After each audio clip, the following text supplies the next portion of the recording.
Dear student, आज का जो टॉपिक हम करेंगे इसमें वो है हमारा magnetic field due to a straight current carrying conductor. ठीक है, इसमें हमें निकालना है कि मैग्नेटिक फील्ड हमें निकालना है due to a straight wire carrying conductor. तो ये आज का हमारा टॉपिक है, magnetic field due to a straight current carrying conductor. कि अगर आपके पास कोई भी स्ट्रेट कंडक्टर है, कोई भी आपकी स्ट्रेट वायर है जिसमें से आपका करंट फ्लो कर रहा है, तो उस स्ट्रेट वायर में से, ये मान लो आपकी कोई स्ट्रेट वायर है, इसमें से अगर आपका करंट फ्लो कर रहा है तो इस वायर में जो आपका मैग्नेटिक फील्ड होगा, इस करंट कैरिंग वायर की वजह से जो आपका मैग्नेटिक फील्ड होगा वो आपको निकालना है। ठीक है, तो यहाँ पे फिर आपको दिया गया है magnetic field due to a straight wire carrying current. कि कोई भी आपकी स्ट्रेट वायर है, उसमें से अगर आपका करंट फ्लो कर रहा है तो इस वाली वायर के चारों तरफ भी इसका मैग्नेटिक फील्ड होगा। तो वो मैग्नेटिक फील्ड की उस मैग्नेटिक फील्ड का जो भी इसकी मैग्नेटिक फील्ड होगी उसका हमें मैग्नीट्यूड निकालना है, यानी कि उसका फॉर्मूला हमें निकालना है कि मैग्नेटिक फील्ड का फॉर्मूला क्या होगा, और उसकी डायरेक्शन हमें निकालनी है कि जो मैग्नेटिक फील्ड होगी वो कौन सी डायरेक्शन में होगी। दो चीज़ें निकालनी है हमें यहाँ पे। ठीक है, कि जो आपकी स्ट्रेट करंट कैरिंग वायर है उसकी वजह से मैग्नेटिक फील्ड जो प्रोड्यूस होगा उसका मैग्नीट्यूड और उसकी डायरेक्शन को हमें फाइंड आउट करना है। तो यहाँ पे फिर दिया गया है, consider a straight wire X Y lying in a plane of paper carrying a current I in the direction X to Y. Let P be a point at a perpendicular distance A from the straight wire conductor. Clearly PC is equal to A. Let the conductor be made up of small current element. Consider a small current element IDL of the straight wire conductor at O. Let R be the position vector of the point P with respect to current element and theta be the angle between IDL and R. ठीक है, तो यहाँ पे ये जो हमें दिया गया है, यहाँ पे ये जो डायग्राम है, ये डायग्राम आपको देखना है यहाँ पे। ठीक है, तो यहाँ पे क्या बताया है गया है कि कोई भी जो आपकी स्ट्रेट वायर है, मान लो ये आपकी कोई भी स्ट्रेट वायर है। ठीक है, और इस वायर की वजह से हमें जो है पॉइंट पी पे मैग्नेटिक फील्ड निकालना है। ठीक है, ये जो आपकी करंट कैरिंग वायर है, तो इसमें से आपका करंट फ्लो कर रहा है। ठीक है, तो मान लो इसमें से आपका करंट फ्लो कर रहा है और करंट जो है वो आई फ्लो कर रहा है। ये आपकी एक स्ट्रेट करंट कैरिंग वायर है जिसमें से करंट जो है वो आपका आई फ्लो कर रहा है और इसकी वजह से पॉइंट पी पे आपको मैग्नेटिक फील्ड निकालना है।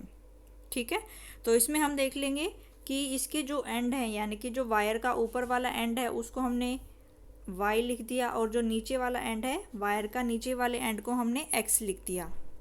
ठीक है, तो ये जो यहाँ पे ये जो है ये वायर का सेंटर है, this is the centre of the wire, और यहाँ पे इनके बीच का जो डिस्टेंस है ये है आपका ए। ठीक है, तो ये सेंटर ऑफ वायर है। सेंटर ऑफ वायर से पॉइंट पी का डिस्टेंस कितना गिवन है, ए। इसके बाद फिर हम देखेंगे कि जो एक्स एंड है वायर का, ठीक है, तो वो जो है पी के साथ में कितना एंगल बना रहा है, वो पी के साथ में 5 एंगल बना रहा है।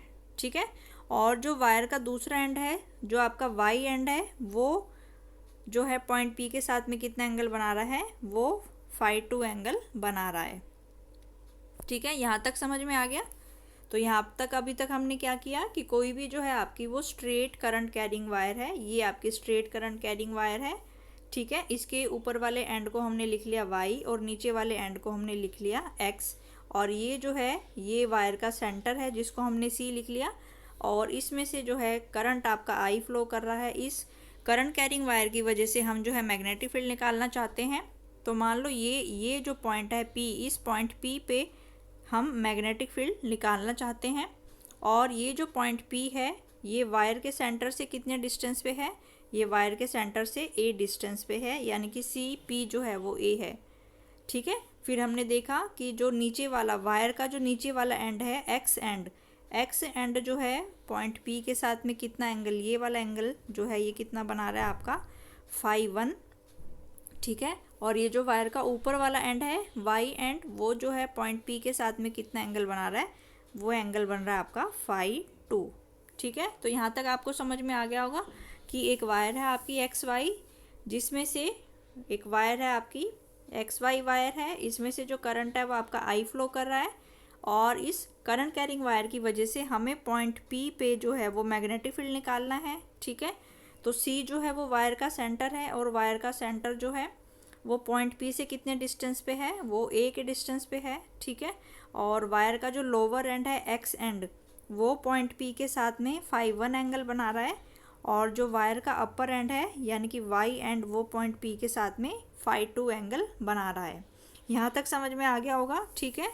अब इसके बाद हम इसी में ही और डिटेल में क्या बताया गया है, इसमें बताया गया है कि मान लो ये जो आपकी वायर है, अब इसमें हमें जो मैग्नेटिक फील्ड निकालनी है वो किसकी वजह से निकालनी है, वो हम इसके लिए हम किसका यूज़ करेंगे, इसके लिए हम बायोट-सैवर्ट लॉ का इस्तेमाल करेंगे, बायोट-सैवर्ट लॉ, ठीक है। तो बायोट-सैवर्ट लॉ में हमने क्या किया था कि हम किसी भी मैग्नेटिक इंडक्शन की वैल्यू को निकाल सकते हैं due to a small current element, ठीक है। तो बायोट-सैवर्ट लॉ ने क्या कहा था कि हम मैग्नेटिक इंडक्शन निकाल सकते हैं किसकी वजह से, due to a small current carrying element, small element की वजह से जो है हम मैग्नेटिक फील्ड निकालते हैं, यानी कि उसकी वजह से स्मॉल करंट कैरिंग एलिमेंट क्या था आपका, डीएल की, छोटे से लेंथ एलिमेंट डीएल की वजह से हम छोटा एलिमेंट डी भी निकालेंगे, और फिर हमने क्या किया था कि उसको इंटीग्रेट कर देंगे, हम इंटीग्रेशन के द्वारा पूरे मैग्नेटिक फील्ड की वैल्यू को हम निकाल लेंगे, ठीक है। तो ये इसमें हमने की है। तो जो बायोट-सैवर्ट लॉ का इस्तेमाल हम करेंगे, तो बायोट-सैवर्ट लॉ ने क्या कहा था कि ये हम छोटे छोटे करंट एलिमेंट की वजह से, जैसे ये कोई आपका करंट एलिमेंट है, इसको हमने डीएल मान लिया था, तो इसकी वजह से अगर हमें पॉइंट पी पे निकालना है तो इस छोटे से करंट एलिमेंट डीएल की वजह से हम मैग्नेटिक फील्ड निकालते हैं, और उस मैग्नेटिक फील्ड की वैल्यू हमने कितनी निकाली थी, डीबी, और फिर हम उसको इंटीग्रेशन करके मैग्नेटिक फील्ड की वैल्यू को निकालते हैं। तो सेम वैसे ही हम यहाँ पे करेंगे, ठीक है। तो हमारी जो करंट कैरिंग वायर है उसको भी हम ऐसे सपोज करेंगे कि वो जो है छोटे छोटे करंट एलिमेंट से मिलके बनी हुई है, स्मॉल करंट एलिमेंट से मिलके बनी हुई है, ठीक है।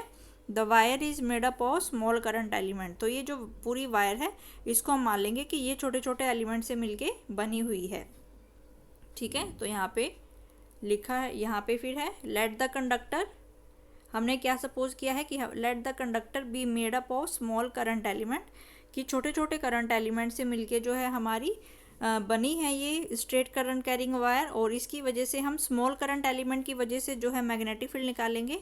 स्मॉल करंट एलिमेंट जो है आपका मान लो डीएल है, उसकी वजह से हम मैग्नेटिक फील्ड निकालेंगे डीबी, और फिर इसको इंटीग्रेशन करके हमें किसकी वैल्यू मिल जाएगी, मैग्नेटिक फील्ड की वैल्यू, और वो हम कौन से पॉइंट पे निकालना चाहते हैं, पॉइंट पी पे मैग्नेटिक फील्ड की वैल्यू निकालना चाहते हैं, ठीक है।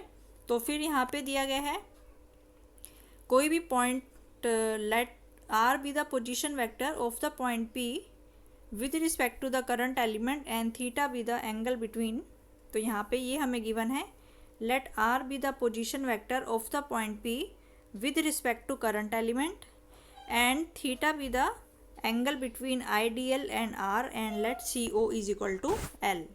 तो हमने ये सपोज किया कि ये जो हमारी पूरी वायर है जिसमें से हमारा करंट फ्लो कर रहा है, ये छोटे छोटे करंट एलिमेंट से, यानी कि ये करंट एलिमेंट डीएल हो गया, ये वाला करंट एलिमेंट भी डीएल हो गया, ये वाला करंट एलिमेंट भी डीएल हो गया, ये वाला करंट एलिमेंट भी डीएल हो गया। तो पूरी वायर जो है हमारी वो स्मॉल करंट एलिमेंट से मिलके बनी है, पूरी वायर जो है वो हमारी स्मॉल करंट एलिमेंट से मिलके बनी है, और इन्हीं की वजह से, इन्हीं भी किसी एक की वजह से हमें मैग्नेटिक फील्ड निकालना है, ठीक है। तो यहाँ पे हमने सपोज कर लिया कि कोई भी जो हमारा एक मैग्नेटिक फील्ड है, इस डायग्राम में देखो तो यहाँ पे दिया गया है कि कोई भी एक करंट एलिमेंट है आपका यहाँ पे आइडियल, और उसका जो पोजीशन वेक्टर है पॉइंट पी से, वो पोजीशन वेक्टर आपको क्या गिवन है, आर गिवन है, और सेंटर ऑफ वायर से इसकी करंट एलिमेंट का डिस्टेंस कितना गिवन है, डिस्टेंस एल गिवन है, ठीक है। तो यहाँ पे इसको अगर हम बनाएं तो ये हमारी वायर थी, ठीक है, ये हमारा वायर का वाई एंड था, ये हमारा वायर का एक्स एंड था। फिर हमने देखा था कि पॉइंट पी जो है हमारा यहाँ पे है, और ये हमारा वायर का सेंटर था, और इनके बीच का जो डिस्टेंस है वो कितना था, ए, ठीक है। अब उसने क्या कहा है कि हमने यहाँ पे करंट एलिमेंट मान लिया, मान लो एक करंट एलिमेंट आपका कहाँ पे है, यहाँ पे है आपका एक करंट एलिमेंट, जो क्या है आपका डीएल है, एक करंट एलिमेंट, ठीक है। तो यहाँ पे इस करंट एलिमेंट में कौन से पॉइंट पे है ये करंट एलिमेंट, ये जो है आपका पॉइंट ओ पे है, ठीक है। तो मैं इसको यहाँ लिख देती हूँ कि ये वाला जो पॉइंट है ये आपका ओ है। दोबारा अगर हम इसको बनाएं तो यहाँ पे अगर आपकी वायर है स्मॉल करंट एलिमेंट से मिलके बनी है, तो इस पॉइंट पी पे जो है हमें मैग्नेटिक फील्ड निकालना है। ठीक है, तो ये हमारा सी था। और फिर हमने माना, एक हमने करंट एलिमेंट माना पॉइंट ओ पे। ठीक है, तो पॉइंट ओ पे हमने करंट एलिमेंट माना कि मान लो ए करंट एलिमेंट, जिसको हम क्या लिखते हैं, डीएल भी लिखते हैं। तो एक छोटा सा करंट एलिमेंट जो हमारा पॉइंट ओ पे है, डीएल। ठीक है, और यहाँ से इसका जो पोजीशन वेक्टर है, यानी कि पॉइंट ओ से पी का जो पोजीशन वेक्टर है वो कितना है, आर। ठीक है, और सी और पी तो हमें पता ही है, सेंटर और पी के बीच का डिस्टेंस जो है वो ए डिस्टेंस है। और हमने पॉइंट ओ पे, यहाँ पे ये हमारा पॉइंट ओ है, इस पॉइंट ओ पे हमने एक छोटा सा करंट एलिमेंट माना है, और उस करंट एलिमेंट से पी का जो डिस्टेंस है वो आपका आर है। ठीक है, और फिर हमें थीटा एंगल भी चाहिए होता है। तो थीटा एंगल किस किस के बीच का होता है, थीटा एंगल जो होता है आपका I D L cross R, ये होता है आपका, यानी कि थीटा किस किस के बीच का एंगल है, डी एल और आर के बीच का एंगल है। तो ये हमारा डी एल है और ये हमारा आर है, तो इसके बीच का जो एंगल होगा, ये एंगल आपका क्या बन जाएगा, थीटा बन जाएगा।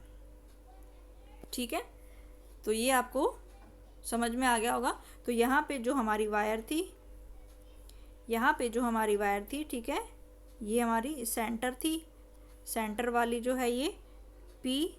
फिर हमने सपोज किया कि एक करंट एलिमेंट जो है वो आपका पॉइंट ओ पे है, पॉइंट ओ पे आपका एक करंट एलिमेंट है। ठीक है, और वो जो करंट एलिमेंट है वो पी के साथ में कितने डिस्टेंस पे है, वो आर डिस्टेंस पे है।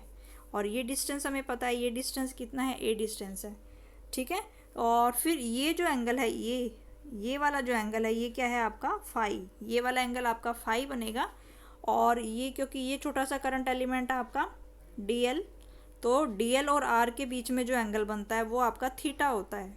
ठीक है, ये हमने बायोट-सैवर्ट लॉ में पढ़ा था कि डीएल और आर के बीच में कौन सा एंगल बनता है, थीटा एंगल बनता है, डीएल क्रॉस आर में जो एंगल बनता है।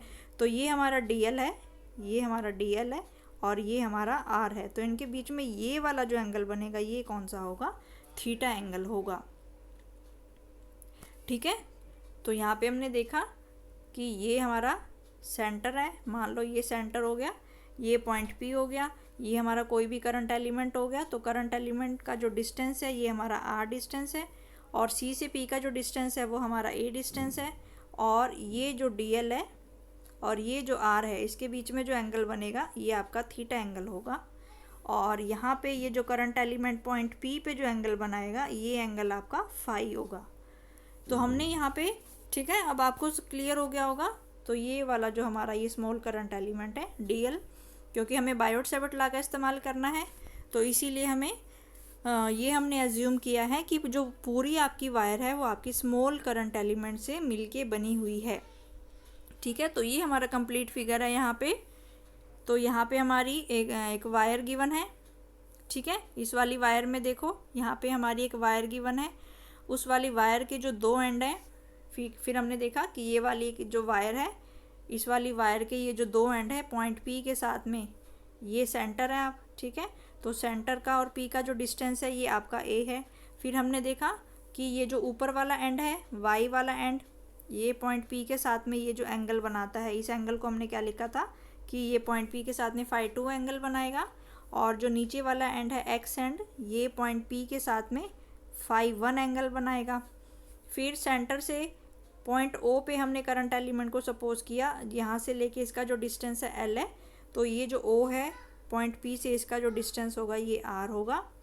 और ये वाला जो एंगल है ये थीटा होगा, और ये वाला जो एंगल है ये आपका फाई होगा, this angle will be phi. तो ये आपका कंप्लीट डायग्राम है। आई होप सभी स्टूडेंट को ये डायग्राम जो है बहुत अच्छे से समझ में आ गया होगा। तो जो वायर के दो एंड हैं एक्स और वाई, ये फाई 1 और फाई 2 एंगल बनाते हैं, और जो करंट एलिमेंट वाला है आपका पॉइंट ओ पे, वो आपका फाई एंगल बनाता है। और जो आपका थीटा एंगल है वो किस किस के बीच में बनता है, आपका आर और डीएल के बीच में। ठीक है, तो ये सारे एंगल्स जो आपको समझ में आ गए होंगे। अब हमें क्या करना है, अकॉर्डिंग टू द, अब हमें बायोट-सैवर्ट लॉ का इस्तेमाल करना है।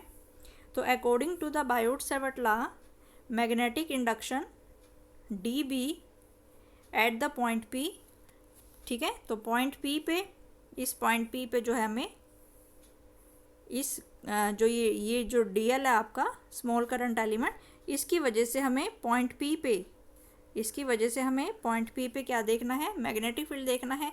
तो इसके लिए हम कौन सा फॉर्मूला लगाएंगे, mu zero upon 4 pi I D L sine theta upon R square. तो ये वाला फॉर्मूला हम इसमें लगाएंगे, mu not upon 4 pi I D L sine theta upon R square. ये आपका मैग्नेटिक फील्ड इंडक्शन है, तो ये किसके बराबर होता है, ये आपका डीबी के बराबर होगा। ठीक है। तो यहाँ पे ये जो हमारा छोटा सा करंट एलिमेंट है, ये डीएल करंट एलिमेंट की वजह से पॉइंट पी पे जो मैग्नेटिक फील्ड है उसको हमने लिखा, क्योंकि डीएल और पी के बीच में कितना डिस्टेंस है, आर का डिस्टेंस है, तो इसीलिए हमने यहाँ पे क्या लिखा है, आर स्केयर लिखा है। इसको हमने ए स्केयर नहीं लिखा, क्योंकि हमें डीएल और पी के बीच का डिस्टेंस देखना है यहाँ पे। ठीक है। तो यहाँ पे जो मैग्नेटिक फील्ड आ गया आपके पास, ये आ गया, डीबी की जो वैल्यू हो गई, ये हो गई आपके पास mu not upon 4 pi I D L sine theta upon R square. ठीक है। अब ये वाला जो राइट एंगल ट्रायंगल है आपका पी ओ सी, ठीक है, राइट एंगल ट्रायंगल आपका पी ओ सी, तो ये वाला जो आपका राइट एंगल ट्रायंगल है, इसको ये हो गया आपका, ठीक है। तो यहाँ पे ये जो है आपका, ये सी हो गया, ये पी हो गया, और ये आपका ओ हो गया। तो ये वाला एंगल आपको पता है ये थीटा है, ये वाला एंगल आपको पता है फाई है, ठीक है, और ये एंगल आपका 90 डिग्री का है। तो राइट एंगल ट्रायंगल में, ठीक है, एक एंगल आपका थीटा है, ये वाला एंगल थीटा है, ये वाला एंगल फाई है, और ये वाला एंगल आपका 90 डिग्री का है। ठीक है। तो यहाँ पे हम लिख सकते हैं आपका, यहाँ पे हम क्या लिख सकते हैं कि जो आपका थीटा प्लस फाई होगा वो किसके बराबर होगा, 90 डिग्री के बराबर होगा। तो यहाँ पे हमें किसकी वैल्यू चाहिए, हमें यहाँ पे थीटा की वैल्यू चाहिए। तो थीटा किसके बराबर हो जाएगा, 90 माइनस फाई के बराबर हो जाएगा। तो हमें साइन थीटा की वैल्यू चाहिए, तो साइन थीटा किसके बराबर हो जाएगा, साइन ऑफ 90 माइनस फाई, और साइन ऑफ 90 माइनस फाई जो होता है वो कोस फाई के बराबर होता है। ठीक है। तो यहाँ पे हमने निकाल लिया। तो जहाँ पे भी अब हमें क्या करना है कि जहाँ पे भी साइन थीटा है उसकी जगह हमें क्या पुट करना है, कोस फाई को पुट करना है। ठीक है। हम ये क्यों कर रहे हैं, हम ये इसीलिए कर रहे हैं ताकि इसके इंटीग्रेशन को इजीली सोल्व करने के लिए, क्योंकि यहाँ पे बहुत सारे एंगल्स हैं, थीटा एंगल है, फाई एंगल है, फाई 1 एंगल है, फाई 2 एंगल है, तो यहाँ पे इतने सारे वेरिएबल्स हैं। तो जो इंटीग्रेशन करने के लिए फिर हमारे पास अगर बहुत सारे वेरिएबल्स होंगे तो इंटीग्रेशन करना जो है बहुत ही डिफ़िकल्ट हो जाता है। तो इसीलिए इन सारे वेरिएबल्स को एक सिंगल वेरिएबल में चेंज करने के लिए, कि जो भी हमें सारी चीज़ें दी गई हैं उसको एक सिंगल एंगल में चेंज करने के लिए, क्योंकि यहाँ पे बहुत सारे एंगल गिवन है, थीटा गिवन है, फाई गिवन है, फाई 1 फाई 2 बहुत सारे गिवन है। तो जो थीटा है उनको वेरिएबल्स को कम करने के लिए, तो ये हम क्यों कर रहे हैं कि जितने भी ज़्यादा आपके वेरिएबल्स कम होंगे उतना ही ज़्यादा इंटीग्रेशन को आप आसानी से सोल्व कर सकते हो। ठीक है। तो यहाँ पे हमने देखा राइट एंगल ट्रायंगल में कि जो थीटा प्लस फाई है वो 90 डिग्री के बराबर है, और यहाँ पे हमें थीटा की वैल्यू चाहिए, तो जो थीटा हो जाएगा वो 90 माइनस फाई हो जाएगा। और साइन थीटा चाहिए हमें, तो साइन थीटा की वैल्यू हो जाएगी आपकी साइन ऑफ 90 माइनस फाई, और साइन थीटा आपका किस में चेंज हो गया, कोस फाई, यानी कि साइन थीटा को जहाँ भी साइन थीटा है उसको आप क्या लिख सकते हो, यानी कि वो किसके बराबर है, आपका कोस फाई के बराबर है। अब हमें कोस फाई की वैल्यू देखनी है इसी राइट एंगल ट्रायंगल में। तो यहाँ पे अगर हम कोस फाई की वैल्यू देखें इस वाले ट्रायंगल में, तो ये ट्रायंगल आपका ऐसे, ठीक है, ये सी है, ये पी है, और ये आपका ओ है, ये आपका फाई है, ठीक है, और ये आपका 90 डिग्री का एंगल है। ठीक है। ये डिस्टेंस है आपका आर, ये डिस्टेंस है ए, और ये डिस्टेंस है आपका एल। ठीक है। तो यहाँ पे जो आपका, अब आपको किसकी वैल्यू निकालनी है, कोस फाई की वैल्यू निकालनी है। तो कोस फाई की वैल्यू किसके बराबर हो जाएगी, ए बाय आर, ये कोस फाई के बराबर हो जाएगी। ठीक है।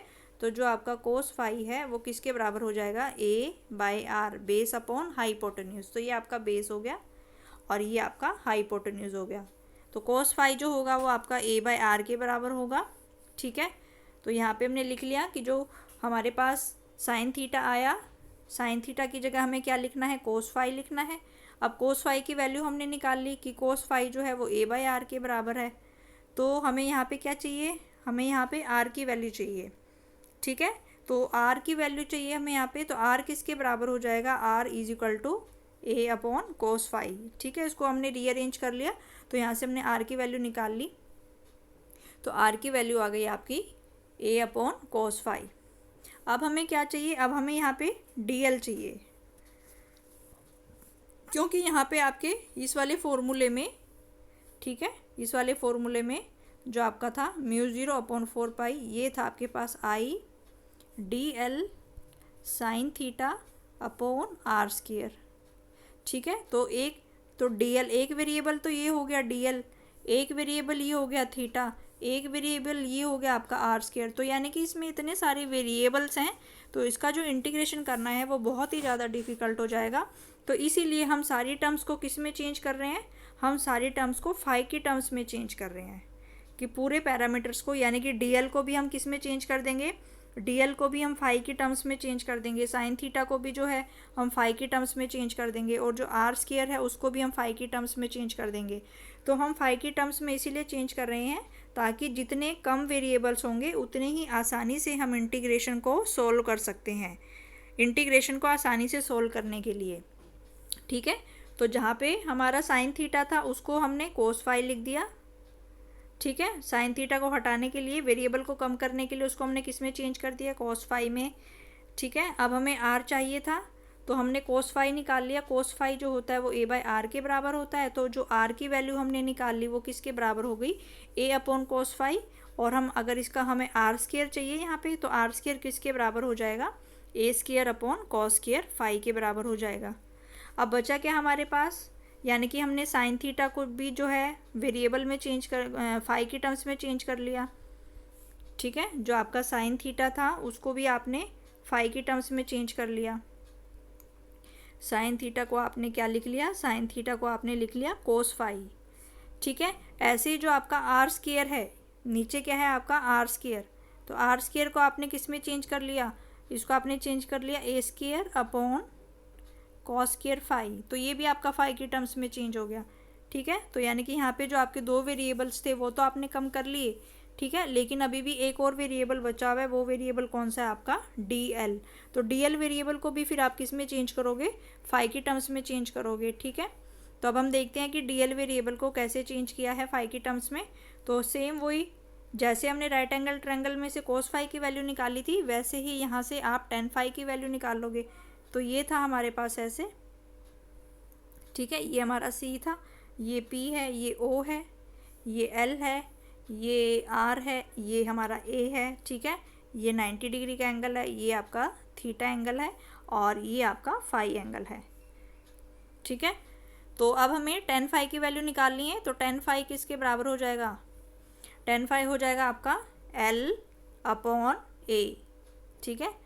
तो ये हो गया आपका परपेंडिकुलर, और ये हो गया आपका बेस।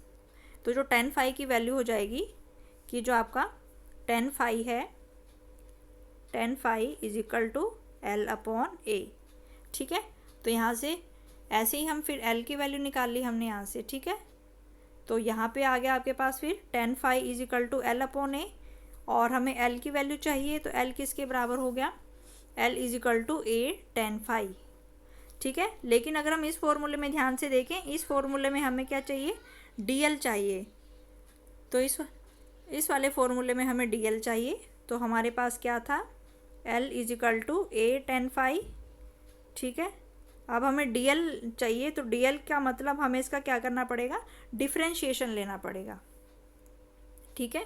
तो एल की वैल्यू हमने क्या निकाली, L is equal to A tan phi, लेकिन फॉर्मूले में हमारे पास डी एल है, तो इसका मतलब हमें इसका डिफ्रेंशिएशन करना पड़ेगा। तो एल का डिफ्रेंशिएशन किया, ये हो गया आपका डी एल, ए तो कांस्टेंट है, टेन स्क्वायर टेन फाई का जो डिफ्रेंशिएशन होता है वो होता है आपका secant square phi, secant square phi into D phi, ठीक है, secant square phi into D phi. तो ये एल था आपके पास, ये हमने राइट एंगल ट्रायंगल से इसकी वैल्यू निकाली, L is equal to A tan phi. तो फिर इसको डिफ्रेंशिएशन किया, एल का डिफ्रेंशिएशन हो गया डी एल, ए कॉन्स्टेंट है, टेन फाई का होता है आपका सीकेंड स्क्वायर फाई, और फाई का हो गया आपका डी फाई। तो ये हमने डीएल की वैल्यू भी निकाल ली। तो अब हमने सारी वैल्यूज़ निकाल ली, ठीक है। तो डीएल को हमने ये लिख लिया, ठीक है। और फिर हमने जो हमारा साइन थीटा था उसको हमने क्या लिख लिया, उसकी जगह हमने कॉस फाई कर लिया। और जो आपका आर स्क्वायर था उसकी जगह आपने क्या कर लिया, A square upon cos square phi, ठीक है। तो अब आप देख रहे हो कि यहाँ पे जो सारे पैरामीटर्स हैं वो आपने फाई के टर्म्स में चेंज कर लिए हैं। तो पहला जो वेरिएबल था एल वेरिएबल, उसको भी आपने फाई के टर्म्स में चेंज कर दिया। जो दूसरा वेरिएबल था आपका थीटा वाला, साइन थीटा वाला, उसको भी आपने फाई के टर्म्स में चेंज कर दिया। और जो लास्ट वेरिएबल था आपका आर स्क्वायर, उसको भी आपने फाई के टर्म्स में चेंज कर दिया। तो सारे वेरिएबल्स को आपने फाई के टर्म्स में चेंज कर दिया ताकि आप इंटीग्रेशन को आसानी से सोल्व कर सको, ठीक है। तो अब ये जो सारी वैल्यूज़ हैं जो हमने निकाली हैं, ये जो साइन थीटा की वैल्यू हमने कोस फाई निकाली है, आर की वैल्यू जो हमने ए अपॉन कोस फाई निकाली है, और डीएल की वैल्यू जो हमने A secant square phi into D phi निकाली है, ये सारी वैल्यूज़ हम किस में पुट करेंगे, इक्वेशन नंबर 5 में पुट करेंगे। मैग्नेटिक इंडक्शन वाले फॉर्मूले में हम इसकी वैल्यू पुट करेंगे। तो मैग्नेटिक इंडक्शन वाले फॉर्मूले में हम इसकी वैल्यू पुट करेंगे। तो यहाँ पे हमने जो सारे फैक्टर हैं वो हम डीबी की फॉर्मूले में पुट करेंगे, ठीक है। तो ये हो जाएगा आपका म्यू नॉट अपॉन 4 पाई, ठीक है। और इसको सोल्व करके, पूरे को जो सोल्व करके जो हमारे पास आएगा वो ये आएगा, mu not upon 4 pi I by A cos phi into D phi, ठीक है। तो इस फॉर्मूले में हम देख रहे हैं ना तो कोई डीएल वाली टर्म्स है ना, यानी कि लेंथ का कोई भी वेरिएबल नहीं है, थीटा का भी कोई भी वेरिएबल नहीं है, और आर का भी कोई भी वेरिएबल नहीं है। तो ये जो तीनों के तीनों वेरिएबल थे इसको हमने किसके टर्म्स में चेंज कर दिया, फाई की टर्म्स में, यानी कि अब हमें इंटीग्रेशन जो है वो हम आसानी से निकाल सकते हैं। तो यहाँ पे सिर्फ क्या बचा, आपको किसका इंटीग्रेशन निकालना है, आपको सिर्फ कोस फाई का इंटीग्रेशन निकालना है। और कोस फाई का इंटीग्रेशन तो आपको पता है किसके बराबर होता है, कोस फाई का जो इंटीग्रेशन है वो साइन फाई के बराबर होता है। तो यानी कि आपका जो इंटीग्रेशन का जो प्रोसेस है वो बहुत ही ईजी हो गया है। तो इसलिए हमने ये सारी चीज़ें की हैं, उसको फाई की टर्म्स में चेंज किया है। तो यहाँ से जो डी बी की वैल्यू आ गई आपके पास, डी बी यानी कि मैग्नेटिक फील्ड इंडक्शन, डीबी क्या है आपका, magnetic field induction at the point P due to small current element. Small current element जो हमने पॉइंट ओ पे चूज़ किया था उसकी वजह से पॉइंट पी पे मैग्नेटिक फील्ड है। तो ये हमारे पास निकला mu 0 upon 4 pi I by A cos phi into D phi, ठीक है। अब हमें क्या करना पड़ेगा, फिर इसको इंटीग्रेशन करना पड़ेगा। और इसमें हमें किसकी लिमिट देखनी पड़ेगी, क्योंकि यहाँ पे क्या है, डी फाई है। तो फाई डी फाई है तो हमें जो फाई की लोअर लिमिट और फाई की अपर लिमिट भी हमें देखनी पड़ेगी कि जो फाई की वैल्यू है वो कहाँ से कहाँ तक आपकी चेंज होगी, ठीक है। तो यहाँ पे हम इसको करेंगे। फिर इसके बाद नेक्स्ट है the direction of D B according to the right hand thumb rule will be perpendicular to the plane of the paper and directed inwards. ये हम निकालेंगे अभी कि जो इसकी डायरेक्शन है उसके लिए हम कौन से रूल का इस्तेमाल करेंगे। तो पहले हम मैग्नेटिक फील्ड के मैग्नीट्यूड को निकाल लेते हैं, ठीक है। तो all the current elements of the conductor will be also produce the magnetic field. तो अभी हमने क्या देखा कि अभी हमने एक छोटे से करंट एलिमेंट की वजह से, मान लो एक छोटा सा करंट एलिमेंट है, उसकी वजह से हमने जो है इस पॉइंट पी पे मैग्नेटिक फील्ड निकाला है, डी बी मैग्नेटिक फील्ड निकाला है। तो वो कह रहा है कि ऐसे ही जो वायर है आपकी, उस पर हमने सपोज किया है कि जो सारे के सारे आपके करंट एलिमेंट हैं वो सारे के सारे, उनकी लेंथ क्या है, सबकी लेंथ सेम है और सब में जो करंट है वो आपका सेम फ्लो कर रहा है। तो इनकी वजह से जो आपकी मैग्नेटिक फील्ड होगी वो भी सबका मैग्नीट्यूड क्या होगा, सेम होगा, क्योंकि उसको हमने डिवाइड कर लिया इक्वल में, ठीक है। तो यानी कि अगर हमने क्या सपोज कर लिया कि मान लो पहले करंट एलिमेंट की वजह से अगर हम पॉइंट पी पे मैग्नेटिक फील्ड निकालें, ठीक है, तो इसकी करंट एलिमेंट की वजह से अगर हम मैग्नेटिक फील्ड निकालें तो उसकी वैल्यू भी कितनी आएगी, डी बी, क्योंकि दोनों की जो लेंथ है, इसको हमने क्या सपोज कर लिया कि इसकी जो लेंथ है वो कितनी आएगी, वो आपकी एल आएगी। तो हमने इसमें सपोज किया कि ये जो आपकी वायर है इसको आपने छोटे छोटे करंट एलिमेंट में जो है वो तोड़ा हुआ है। ये छोटा सा करंट एलिमेंट है जो आपका डी एल, ठीक है। इसकी वजह से जो बी पे जो मैग्नेटिक फील्ड आएगा वो कितना आएगा, डी बी आएगा, ठीक है। फिर इससे नेक्स्ट वाला जो करंट एलिमेंट है वो ये है, वो भी कितना है आपका डी एल, तो उसकी वजह से भी जो मैग्नेटिक फील्ड आएगा वो डी बी आएगा, इसके बाद जो नेक्स्ट करंट एलिमेंट है वो ये है आपका DL, इसकी वजह से भी जो मैग्नेटिक फील्ड है वो आपका DB है। इसके बाद नेक्स्ट करंट एलिमेंट है आपका DL, उसकी वजह से भी जो मैग्नेटिक फील्ड है वो आपका DB है। तो हमने देखा कि जितने भी सारे करंट एलिमेंट हैं, क्योंकि उनकी लेंथ सेम है, तो सेम लेंथ के करंट एलिमेंट की वजह से जो मैग्नेटिक फील्ड आएगा वो आपका सेम आएगा। ठीक है, तो वायर के जितने भी करंट एलिमेंट हैं DL, उन सब की वजह से जो मैग्नेटिक फील्ड आएगा DB। ठीक है, तो हम क्या कर लेंगे, उनको ऐड करना पड़ेगा हमें। तो ऐड करने के लिए फिर हम क्या करेंगे, इंटीग्रेशन का इस्तेमाल करेंगे। तो जो एडिशन के लिए फिर हम यहाँ पे किसका इस्तेमाल करेंगे, इंटीग्रेशन का यूज़ हम करेंगे, क्योंकि बहुत सारे करंट एलिमेंट है। हमने एक करंट एलिमेंट की वजह से ये वाली मैग्नेटिक फील्ड निकाली है, μ0/4 I/A cos phi into D phi, ये एक करंट एलिमेंट के लिए निकाली है। ठीक है, तो हमने एक करंट एलिमेंट की वजह से जो मैग्नेटिक फील्ड निकाला वो इतना है। अब क्योंकि वायर में बहुत सारे करंट एलिमेंट हैं और सभी करंट एलिमेंट की वजह से जो मैग्नेटिक फील्ड आएगी वो इतनी ही आएगी, क्योंकि सबकी जो लेंथ है वो आपकी सेम है। ठीक है, और सभी जो है वो वायर से सेम डिस्टेंस पे हैं, तो इसीलिए सबका जो मैग्नेटिक फील्ड का जो मैग्नीट्यूड है वो सेम आएगा। और इसके लिए हमें फिर यहाँ पे देखना पड़ेगा कि जो आपका मैग्नेटिक फील्ड होगा पूरे कंडक्टर की वजह से आप कैसे ऑब्टेन कर सकते हो, बाय इंटीग्रेटिंग द इक्वेशन, इस इक्वेशन को इंटीग्रेट करके। ठीक है, कौन सी इक्वेशन है, यानी कि ये वाली जो इक्वेशन है इसको हम इंटीग्रेशन करेंगे। अब हमें इसमें फाई की लिमिट देखनी है, तो जो नीचे आती है वो लोअर लिमिट आती है और जो ऊपर आती है वो आपकी अपर लिमिट आती है। ठीक है, तो अगर हम इस वाले डायग्राम में देखें, ये वाला जो डायग्राम था यहाँ पे, इस वाले डायग्राम में हम देख रहे हैं कि जो फाई की अपर लिमिट है, यानी कि ये हमारी वायर थी। ठीक है, और ये हमारा सेंटर था और ये हमारा पॉइंट P था। फिर हमने बोला था कि ये जो ऊपर वाला एंड है ये वायर के साथ में कितना एंगल बना रहा है, φ2 का एंगल बना रहा है। ये वाला एंगल आपका φ2 का था, यानी कि ऊपर वाला एंड कितना एंगल बना रहा है, φ2 का। और जो नीचे वाला एंड है वो कितना एंगल बना रहा था, वो आपका φ1 का एंगल बना रहा था। नीचे वाला एंड, ऊपर वाला एंड जो है φ2 का एंगल बना रहा था और जो नीचे वाला एंड है वो φ1 का एंगल बना रहा था।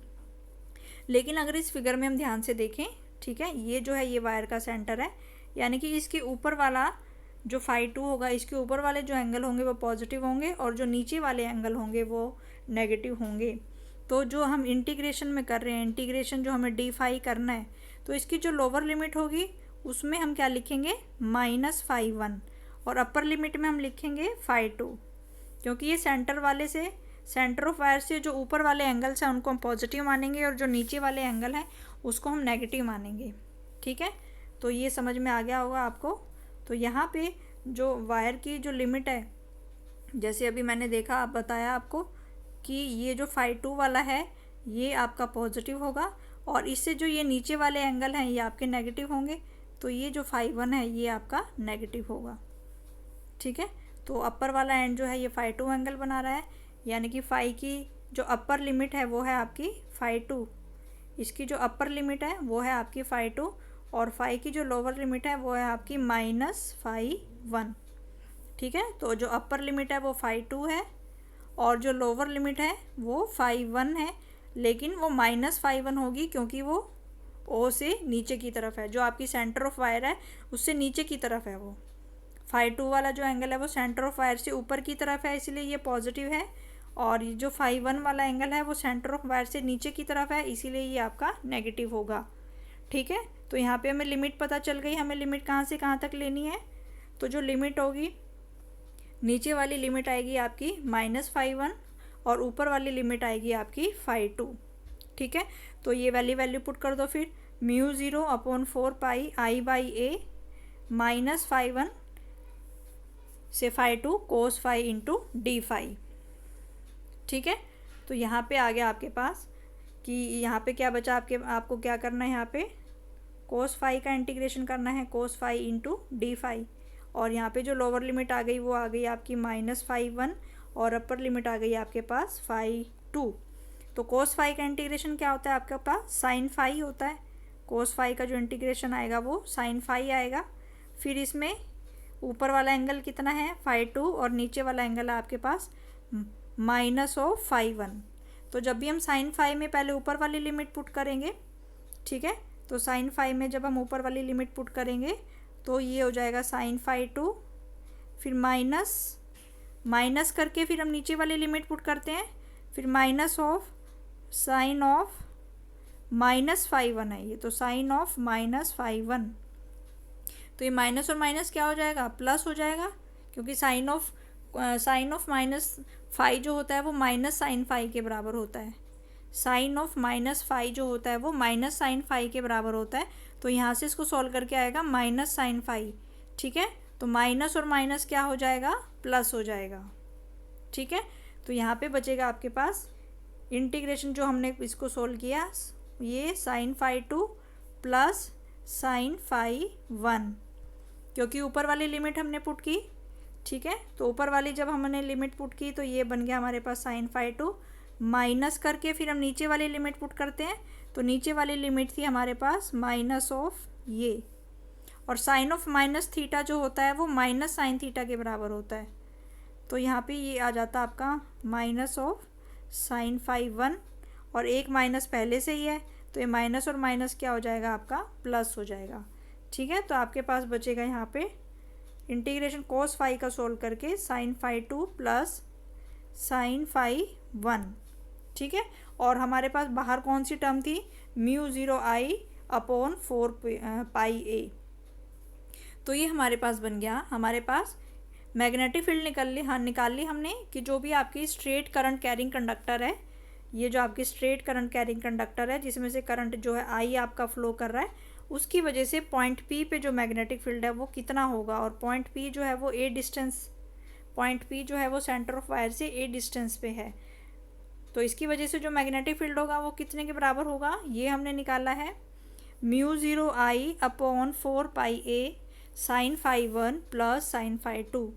तो फाई 2 कौन सा एंगल है, जो वायर का ऊपर वाला एंड जो है पॉइंट पी के साथ बना रहा है, और फाई 1 कौन सा एंगल है, जो वायर का नीचे वाला एंड जो है वो फाई 2 के साथ में बना रहा है, ठीक है। तो ये पूरा हमने टॉपिक किया, इसमें मैग्नेटिक फील्ड हमने निकाली यहाँ पे। तो यहाँ पे आज का जो टॉपिक हमने किया है वो है आपका magnetic field due to straight current carrying wire, कि जो आपकी स्ट्रेट करंट कैरिंग वायर थी उसकी वजह से हमें पॉइंट पी पे मैग्नेटिक फील्ड निकालना था, ठीक है। फिर हमने माना कि पूरी वायर जो है वो छोटे छोटे करंट एलिमेंट से मिलके बनी है, और हम किसी भी एक करंट एलिमेंट की वजह से हमने पॉइंट पी पे मैग्नेटिक फील्ड निकाल लिया dB, ठीक है। और फिर हम देखेंगे कि पूरी वायर जो है ऐसे ही छोटे छोटे करंट एलिमेंट से मिलके बनी है, तो सारे dB को हम इंटीग्रेशन करके किसकी वैल्यू निकाल लेंगे, B की वैल्यू हम निकाल लेंगे यहाँ पे। फिर हमने बायोट सावर्ट वाले फॉर्मूले का इस्तेमाल किया, ठीक है। फिर हमने इसमें जितने भी हमारे वेरिएबल्स थे, dl का जो वेरिएबल है, थीटा का वेरिएबल है, और जो r² का वेरिएबल है, उन सबको हमने किस में चेंज कर दिया, फाई में चेंज कर दिया। और फाई में चेंज करके हमने जो मैग्नेटिक फील्ड का मैग्नीट्यूड निकाला करंट एलिमेंट की वजह से ये, और फिर इसके इंटीग्रेशन को सॉल्व करके जो हमारी मैग्नेटिक फील्ड की वैल्यू आएगी वो हमारे पास ये आएगी μ0I/4πa sine phi 1 plus sine phi 2, ठीक है। इसके बाद फिर इसमें 2-3 जो हैं वो स्पेशल केस हैं। तो पहला स्पेशल केस इसमें क्या दिया गया है, when the conductor XY is of infinite length and point P lies near the centre of the conductor, ठीक है। तो इसने क्या कहा है कि कंडक्टर जो है XY आपका इनफाइनाइट लेंथ का है, यानी कि इसकी जो लेंथ है वो आपकी इनफाइनाइट है, और जो पॉइंट P है वो आपका सेंटर में लाई कर रहा है, ठीक है। तो जब आपका कंडक्टर इनफाइनाइट लेंथ का होता है तो फाई 1 और फाई 2 की वैल्यू जो है वो 90 डिग्री हो जाती है, ठीक है। इनफाइनाइट का मतलब होता है कि जब भी करंट आपकी इनफाइनाइट है तो जो फाई 1 है वो भी आपका 90 डिग्री हो जाएगा, और जो फाई 2 है वो भी आपका 90 डिग्री हो जाएगा, ठीक है। तो इस केस में ये हो जाएगा आपका। तो ये आपको स्पेशल केस में ध्यान रखना है कि स्पेशल केस में जब भी आपसे पूछा जाए कि व्हेन द कंडक्टर XY जो है वो इनफाइनाइट लेंथ का है और जो पॉइंट P है वो आपका सेंटर में लाई कर रहा है, तो उस केस में इनफाइनाइट लेंथ के लिए फाई 1 की वैल्यू और फाई 2 की वैल्यू जो हो जाएगी वो 90 डिग्री हो जाएगी। यानी कि ये वायर आपकी कैसी हो गई है, ये मतलब अभी हमने क्या किया, हमने फाइनाइट वायर की वजह से किया, इसकी लेंथ हमने कितनी मानी थी, XY मानी थी, ये हमने एक्स वाई लेंथ मानी थी, लेकिन ये अब वो कह रहा है कि ये जो लेंथ है, ये वायर जो है ये इनफाइनाइट है। तो इसको हम कैसे दिखाएंगे इनफाइनाइट वाली वायर? पहले ये ऊपर वाला सिरा थोड़ा डॉट डॉट दिखाएंगे, फिर ये ऐसे दिखाएंगे, फिर नीचे वाला सिरा भी थोड़ा डॉट डॉट दिखाएंगे। तो ये इनफाइनाइट वायर होती है और ये पॉइंट पी है। तो ये वाला एंगल जो बन रहा था हमारा फाई 2, ये भी 90 डिग्री का हो जाएगा। और ये जो नीचे वाला एंगल बन रहा था हमारा फाई 1, ये भी आपका कितना हो जाएगा? 90 डिग्री का, अगर आपकी वायर जो है वो इनफाइनाइट है।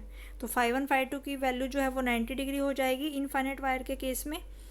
तो यहाँ पे हम फिर पुट कर देंगे μ0/4 पाई। तो पहला एंगल भी हो जाएगा साइन 90 डिग्री और दूसरा एंगल भी हो जाएगा साइन 90 डिग्री। तो हमें पता है साइन 90 की वैल्यू 1 के बराबर होती है और ये भी आपका 1 के बराबर होता है। तो 1 + 1 हो गया आपके पास 2। तो ये हो जाएगा आपके पास μ0/4 पाई 2I/A। तो ये मैग्नेटिक फील्ड बनेगा कि अगर आपकी μ0/4 पाई 2I/A, यानी कि अगर आपकी जो वायर है वो कैसी है, वो इनफाइनाइट लेंथ की है और पॉइंट P जो है उसके सेंटर पे लाई कर रहा है, तो जो मैग्नेटिक फील्ड होगा वो ये होगा μ0/4 पाई 2I/A। फाई 1 और फाई 2 की वैल्यू जो है वो 90 डिग्री हो जाएगी। इसके बाद सेकंड पॉइंट इसमें गिवन है। सेकंड पॉइंट इसमें स्पेशल पॉइंट क्या गिवन है कि when the conductor X Y जो है वो इनफाइनाइट लेंथ का है, but point P lies near the end Y. End Y के पास में अगर आपकी जो पॉइंट है वो आपका लाई कर रहा है, वायर अगर इनफाइनाइट है, ठीक है, ये तो हमें पता चल गया। तो पिछले वाले केस में क्या दिया था कि वायर जो थी आपकी वो इनफाइनाइट थी और जो पॉइंट P था वो दोनों के सेंटर में लाई कर रहा था। तो उस केस में फाई 1 फाई 2 की वैल्यू जो थी वो 90 डिग्री थी। लेकिन अब हमारे केस में क्या है कि मान लो ये कोई वायर आपकी इनफाइनाइट है और जो पॉइंट P है वो यहाँ पे है। पॉइंट P जो है वो यहाँ पे है, पॉइंट P यहाँ पे है। लास्ट वाले केस में कैसे था, ये अगर मान लो कोई इनफाइनाइट वायर थी तो पॉइंट P जो है इनके सेंटर में लाई कर रहा था इस केस में। तो उस केस में फाई 1 की वैल्यू भी जो थी वो भी 90 डिग्री थी और फाई 2 की वैल्यू भी आपकी 90 डिग्री थी अगर पॉइंट P आपका सेंटर पे लाई कर रहा है। लेकिन यहाँ पे इस केस में पॉइंट P जो है ये किसी भी वायर के नीचे वाले एंड के साथ या वायर के ऊपर वाले एंड के साथ लाई कर रहा है, ठीक है। तो वायर के जिस भी एंड के साथ में ये लाई कर रहा है, तो मान लो ये कोई वायर है और वायर के इस वाले एंड के साथ में ये लाई कर रहा है, तो इस वाले ये वाला एंगल जो हो जाएगा ये 0 डिग्री का हो जाएगा और जो दूसरा वाला एंगल है वो कितना हो जाएगा आपका 90 डिग्री का हो जाएगा, ठीक है। तो यहाँ पे फिर ये दिया गया है कि ये हमारे पास कोई भी स्ट्रेट वायर है और जो ये पॉइंट P है, ये पॉइंट P जो है हमारा यहाँ पे लाई कर रहा है वायर के नीचे वाले सिरे के साथ में, या यहाँ पे भी आप ले सकते हो वायर के ऊपर वाले सिरे के साथ में, किसी के भी साथ में, चाहे वो नीचे वाले सिरे के साथ में है या फिर ऊपर वाले एंड के साथ में है, तो दोनों के केस में, ठीक है। तो जिसके साथ में भी है वो वाला एंगल तो 0 डिग्री हो जाएगा और जो दूसरे वाला एंगल है वो आपका 90 डिग्री का हो जाएगा, ठीक है। तो यहाँ पे कि अगर वह एंड वाई के साथ में है तो जो फाई 1 है वो 90 डिग्री हो गया और जो फाई 2 है वो आपका 0 डिग्री हो गया। तो फिर हमने फॉर्मूले में पुट किया μ0/4 पाई I/A। एक एंगल हो गया 90 डिग्री और एक एंगल हो गया आपका 0 डिग्री। तो साइन 90 की वैल्यू 1 होती है और साइन 0 की वैल्यू 0 होती है। तो ये बचेगा क्या आपके पास μ0/4 पाई I/A, ठीक है। तो हमने देखा कि जब आपकी वायर के इनफाइनाइट वायर के सेंटर में था पॉइंट P, तो उस केस में जो मैग्नेटिक फील्ड की वैल्यू आ रही थी वो आ रही थी आपकी μ0/4 पाई 2I/A, ये आ रही थी आपकी अगर वो सेंटर में है पॉइंट P। लेकिन हमने कहा कि अगर वो किसी भी एक इस वायर के नीचे वाले एंड के साथ में है तो उसकी जो मैग्नेटिक फील्ड की वैल्यू आ रही है वो कितनी आ रही है, μ0/4 पाई I/A, ठीक है। तो यानी कि जब हम सेंटर में निकाल रहे हैं तो वो डबल आ रही है और अगर हम किसी नीचे वाले सिरे के साथ में निकाल रहे हैं तो वो कम आ रही है। यानी कि जब पॉइंट P आपका बीच में लाई कर रहा है, सेंटर में लाई कर रहा है, तो मैग्नेटिक फील्ड कितनी आ रही है आपकी, वो डबल आ रही है μ0/4 पाई 2I/A, डबल आ रही है ये। और जब हम नीचे जब पॉइंट P आपका वायर के नीचे वाले सिरे के साथ में है या ऊपर वाले सिरे के साथ में है तो मैग्नेटिक फील्ड की वैल्यू कितनी आ रही है, μ0/4 पाई I/A। यानी कि सेंटर जब पॉइंट P आपका सेंटर में है तो मैग्नेटिक फील्ड जो हो जाएगी वो डबल हो जाएगी, ठीक है। तो यही इसमें बताया गया है कि magnetic field due to an infinite long current carrying conductor near its centre. Centre में जो होगी is twice than near its ends.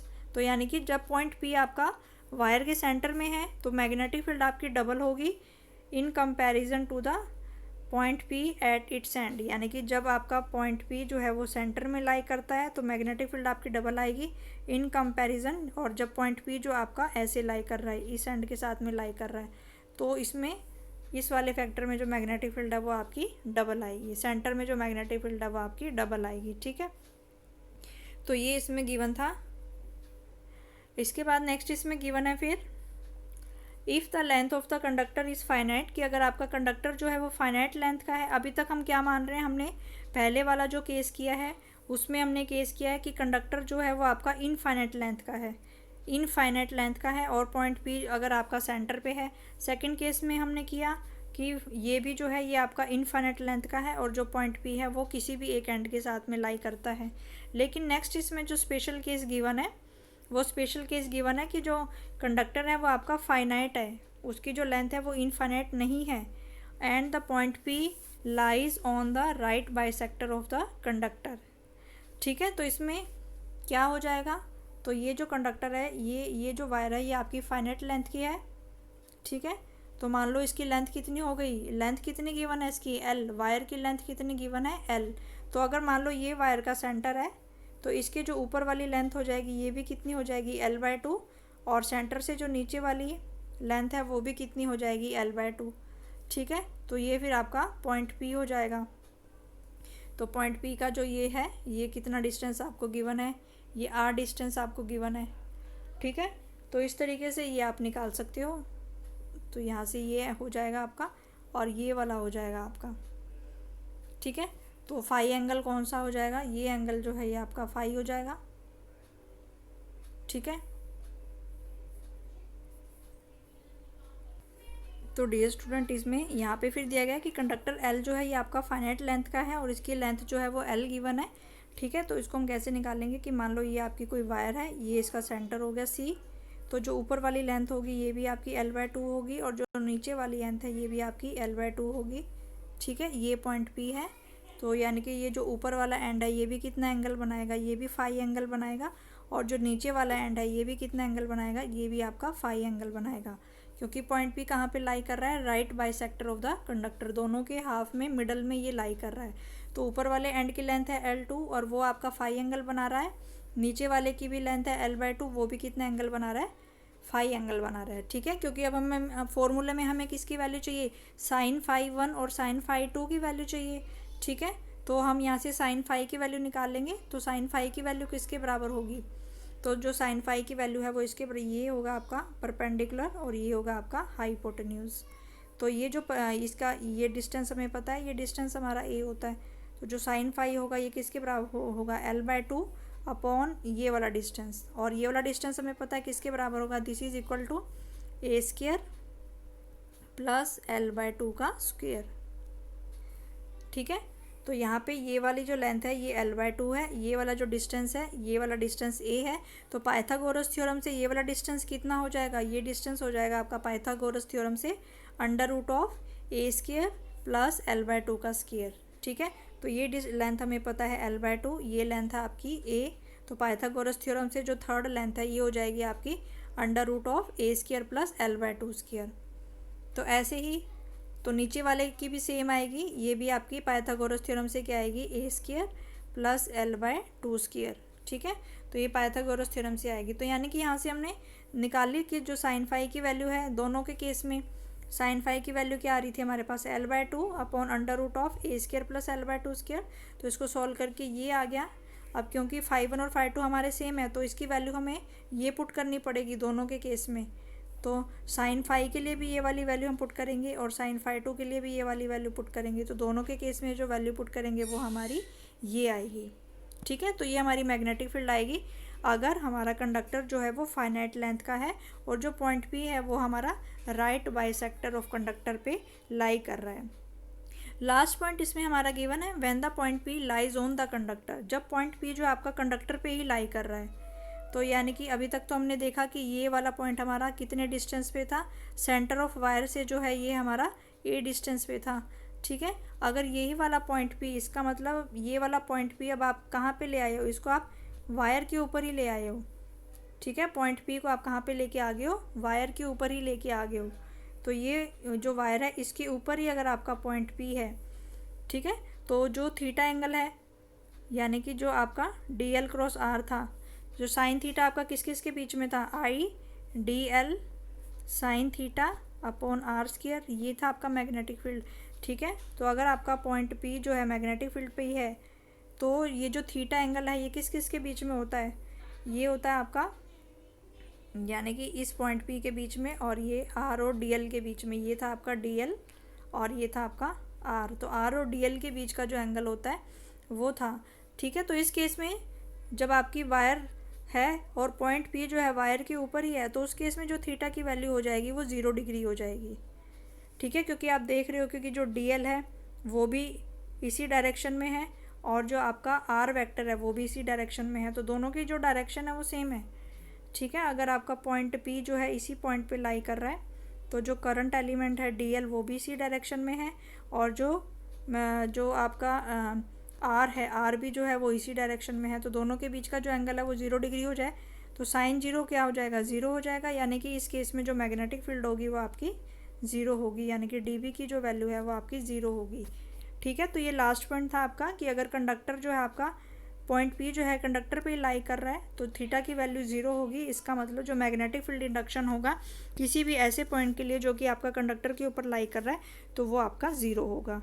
तो इसमें हमने ये 4 स्पेशल केस किए। तो पहले में हमने देखा कि कंडक्टर जो है वो आपका इनफाइनाइट लेंथ का है और पॉइंट पी जो है वो आपका सेंटर पे लाई कर रहा है। सेकंड स्पेशल केस में हमने देखा कि जो पॉइंट पी है वो आपका इनफाइनाइट वायर है और वो किसी भी एक एंड के साथ में, कोई भी जो आपकी वायर है उसके साथ में वो लाई कर रहा है, कोई भी पॉइंट पी जो है वो किसी भी एक एंड के साथ में लाई कर रहा है। थर्ड केस में हमने देखा कि जो कंडक्टर है वो आपका फाइनाइट लेंथ का है और पॉइंट पी जो है उनके मिडल में लाई कर रहा है। और फिर हमने देखा कि अगर पॉइंट पी कंडक्टर के ऊपर ही लाई करता है तो थीटा की वैल्यू 0 होती है और मैग्नेटिक फील्ड की वैल्यू जो है वो भी आपकी 0 होगी। आई होप सभी स्टूडेंट को अच्छे से समझ में आ गया होगा। Thank you.